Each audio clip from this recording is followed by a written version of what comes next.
Ya, oke ya. Jadi dulu namanya Sekolah Madrasah Aman Bencana, sekarang Satuan Pendidikan Aman Bencana. Nah, apa sih kenapa sekolah kita disebut Sekolah Aman Bencana? Ya. Kenapa sekolah kita disebut Sekolah Aman Bencana? Emangnya di sekolah kita ada apa? Nah itu. Ya.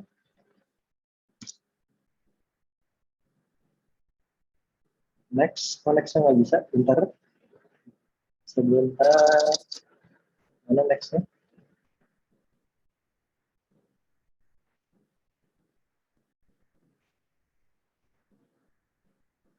Oke, nih. Ya, latar belakangnya. Ya, latar belakangnya. Latar belakangnya yang pertama letak geografis Indonesia. Ya, letak geografis Indonesia itu eh, terletak dua di antara dua benua, ya Asia dan Australia, dan dua samudra Pasifik dan Hindia. Dan karena itu Indonesia diapit atau namanya apa ya, sangat gampang untuk mengalami yang namanya musibah. Indonesia ya sangat gampang untuk mengalami yang namanya musibah, entah itu tanah longsor, entah itu gempa bumi, entah itu kebakaran, entah itu tsunami, entah itu banjir, ya sangat gampang Indonesia mengalami musibah. Nah, yang kedua, kurangnya pengetahuan tentang kebencanaan. Yang ketiga, budaya keselamatan yang rendah. Nah, ini. Ya, jadi latar belakang kenapa sekolah kita mempelajari tentang budaya keselamatan atau tentang kesiapsiagaan bencana, karena ini latar belakangnya, tiga ini.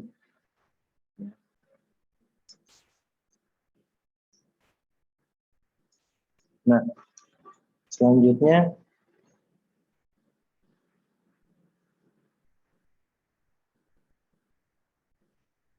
ini landasan hukumnya. Kalau landasan hukum sebenarnya nggak terlalu ini ya, tapi ini ada di Undang-Undang Nomor 24 Tahun 2007 tentang kesiapsiagaan bencana, terus sama Peraturan Gubernur Nomor 187 Tahun 2016 tentang penerapan sekolah atau madrasah aman bencana. Ya, ini udah masuk aturan, artinya udah masuk di uh, peraturan pemerintah. Nah, tujuannya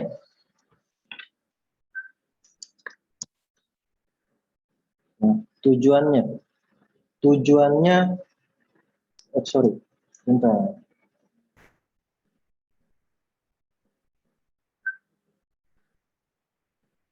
Nah, ini ya.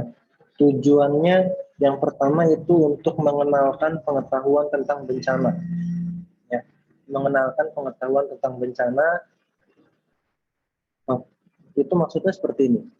Kan di sekolah kita kalau simulasi itu kalau misalnya ada gempa, ada sirine, ada tanda-tandanya, sirine yang seperti apa kalau kita harus ngumpet dulu di kolong meja, sirine seperti apa yang gimana kalau kita harus keluar dari ruangan ke jalur evakuasi.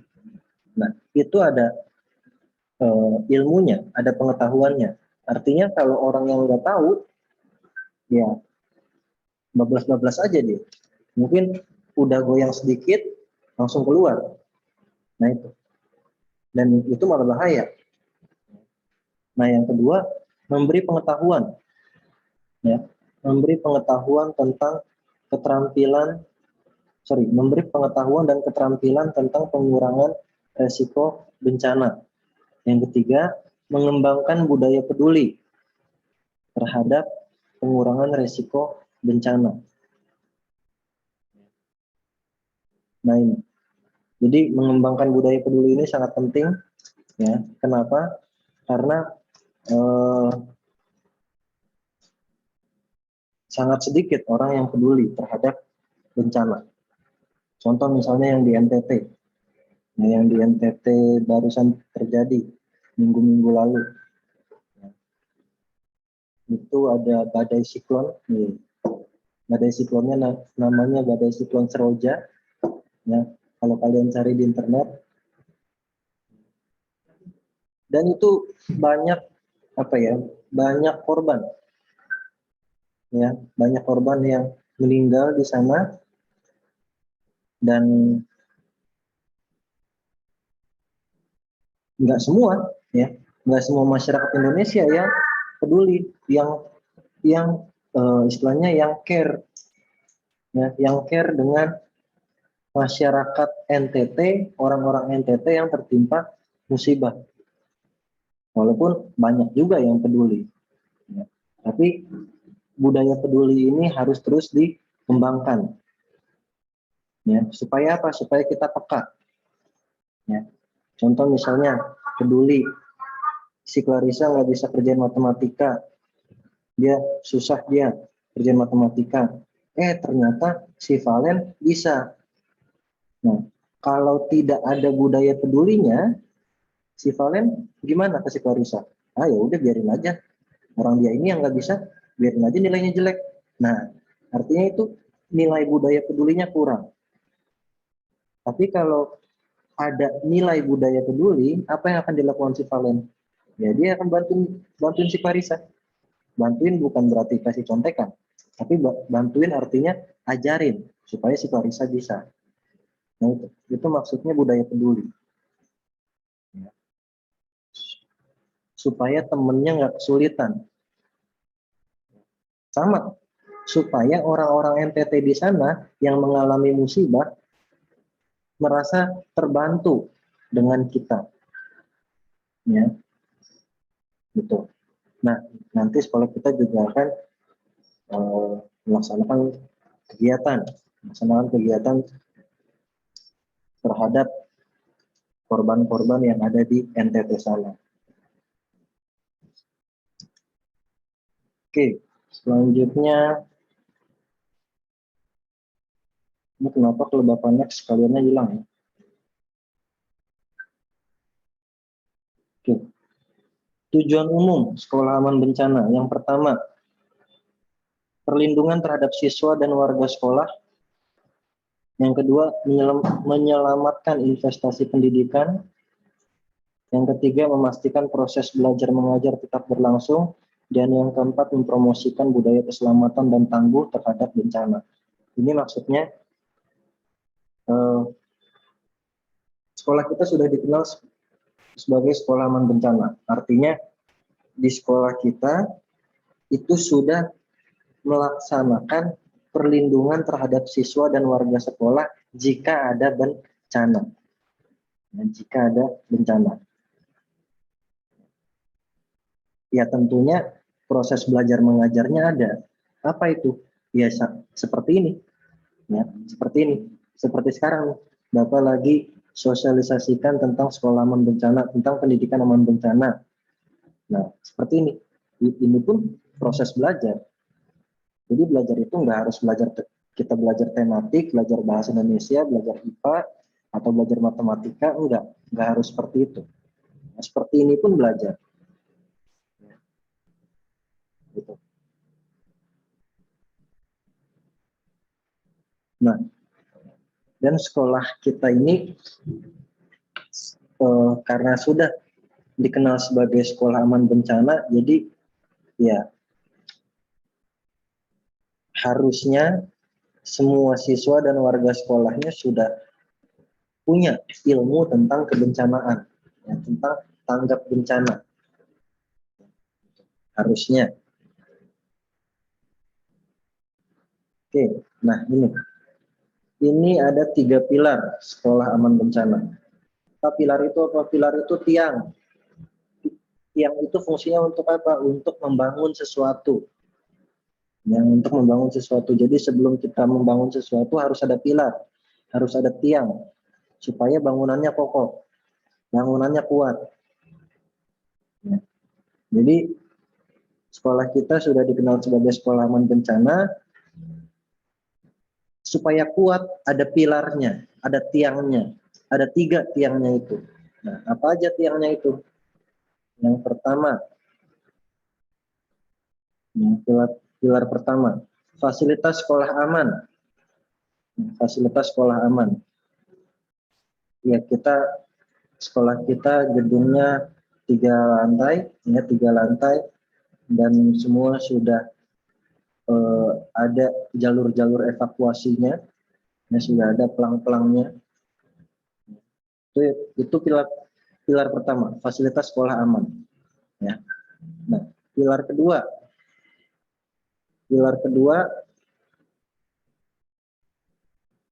manajemen bencana di sekolah. Oke, ini salah ketik ya, bukan bencana ya, tapi bencana. Manajemen bencana di sekolah. Pilar yang ketiga, ini pendidikan pencegahan dan pengurangan risiko bencana.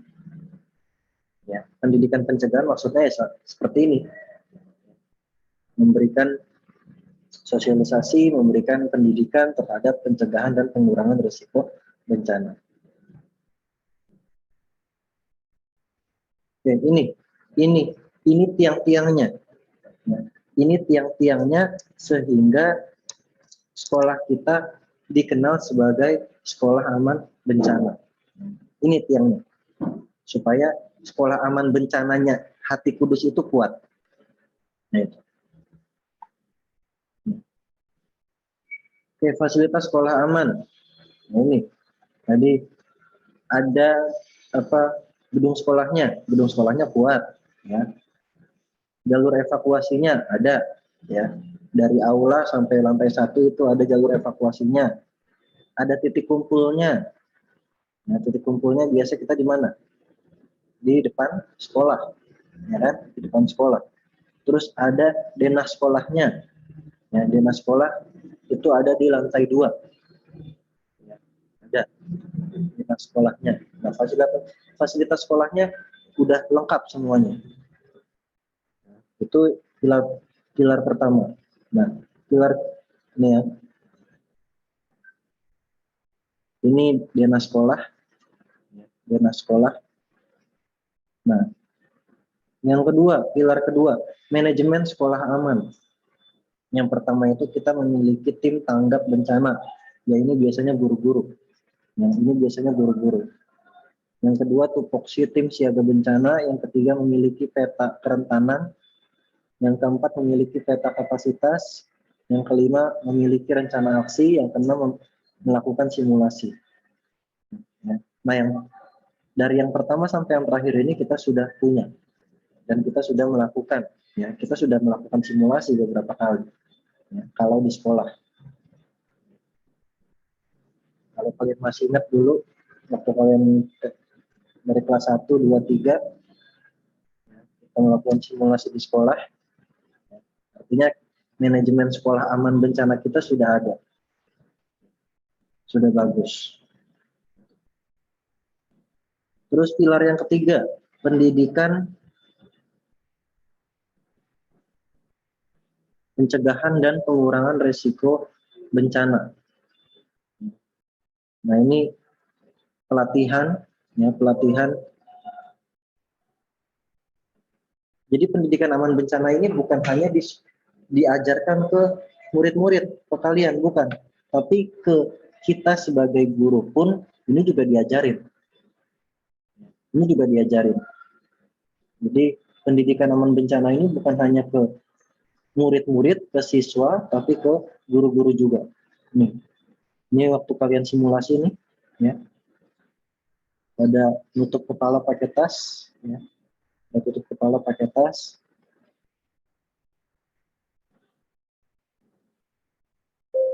Nah, ini pelatihan guru-guru yang ada di SD Hati Kudus, ya, yang ada di sekolah kita. Tentang pelatihan aman bencana. Nah, ini, ya. Ini guru-guru semua nih. Guru-guru semua. Nah, ini salah satu pembicaranya. Nah, tuh. Ya. Jadi guru-guru juga perlu dilatih. supaya bisa melatih siswa-siswinya. Ya. Ya. Di sini ada Sir Mahmudin, ya. Mukanya serius banget ya. Mukanya serius banget, dia lagi mendengarkan sosialisasi, mendengarkan pendidikan aman bencana.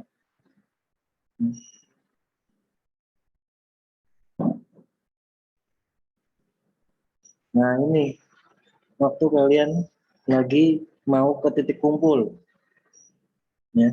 Ini waktu kalian mau ke titik kumpul, itu simulasi. Nah ini ngantri nih, ya ngantri. Ya. Budaya antri itu perlu. Ya, budaya antri itu perlu. Jangan sampai pas waktu lagi bencana malah dorong-dorongan. Nah, kalau dorong-dorongan ntar malah jadi bencana baru ntar. Ya, jangan sampai terjadi bencana yang baru. Ya, gitu. Jadi harus ngantri. Nah ini kita udah di depan sekolah. Ya ini kita sudah di depan sekolah, artinya kita sudah sampai di titik kumpul. Ya, sudah sampai di titik kumpul. Nah, ntar kalau sudah reda, baru dah masuk lagi. Kalau udah ada tanda untuk masuk, baru boleh masuk lagi. Nah, ini. Wah ini siapa nih? Pak Alek ya.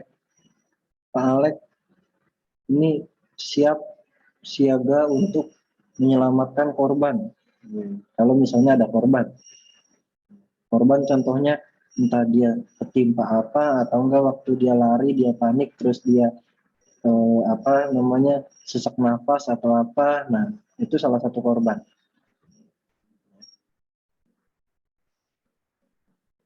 Ya, ini. Oke, ini. Ya. Guru-guru pun melakukan ini karena sudah diberikan pelatihan. Ya, guru-guru pun melakukan ini karena sudah diberikan pelatihan. Jadi kalau misalnya kalian juga sudah diberikan pelatihan nih, sama seperti sekarang ini, kayak seperti sekarang ini, artinya kalian pun sudah bisa sebenarnya untuk melakukan cara-cara di mana aman apa mengurangi dan mencegah resiko bencana, ya, gitu. Oke, habis. Nah, bencana, ya, yang disebut bencana itu apa sih? Ya, bencana itu kalau misalnya udah ada korban jiwa, artinya sudah ada yang sakit, ada yang meninggal, nah itu baru disebut bencana. Kalau misalnya cuma, Pak, Jakarta kemarin banjir, kalau belum ada yang korban, kalau belum ada korban itu bukan bencana, itu cuma musibah, itu cuma musibah. Tapi kalau sudah ada bencana, sudah ada korban, contoh misalnya banjir, terus ada orang yang kelelep di banjir itu karena arusnya kencang, arusnya kuat kencang, kelelep dia ke bawah arus, terus hilang tidak ditemukan apakah meninggal atau masih hidup. Nah itu namanya udah bencana. Ya, jadi bencana itu musibah yang sudah ada korban, baru disebut bencana. Gitu. Ya. Oke, demikian ya. Demikian sosialisasi tentang Satuan Pendidikan Aman Bencana. Kita lanjut ke pelajaran.